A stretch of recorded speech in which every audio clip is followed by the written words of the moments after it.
జయశంకర్ భూపాలపల్లి జిల్లా కాళేశ్వరంలో నిర్వహిస్తున్న సరస్వతి పుష్కరాలకు భక్తులు పోటెత్తుతున్నారు. పుష్కర స్నానం చేసేందుకు తెలంగాణ నుంచే కాకుండా పొరుగు రాష్ట్రాల నుంచి కూడా భక్తులు వస్తుండటంతో ఘాట్లన్నీ కిక్కిరిసిపోతున్నాయి.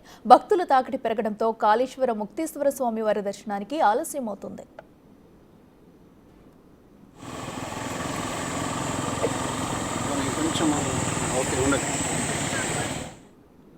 మహారాష్ట్ర, ఛత్తీస్గఢ్, ఆంధ్రప్రదేశ్ రాష్ట్రాల నుంచి ఆర్టీసీ బస్సులతో పాటు ప్రైవేట్ వెహికల్స్లో భక్తులు పుష్కర స్నానాల కోసం తరలివస్తున్నారు.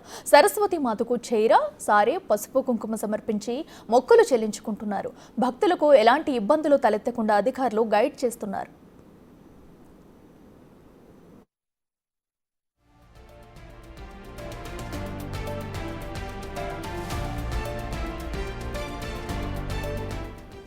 భక్తుల రాకతో కాళేశ్వరం పరిసరాలన్నీ రద్దీగా మారాయి. మహదేవ్పూర్ నుంచి కాళేశ్వరం రోడ్లో ట్రాఫిక్ జామ్ ఏర్పడింది. స్వయంగా బైక్పై వెళ్లిన కలెక్టర్, ఎస్పీ ట్రాఫిక్ ను క్లియర్ చేశారు. రద్దీ నేపథ్యంలో వాహనదారులు, భక్తులు సహకరించాలని కోరుతున్నారు.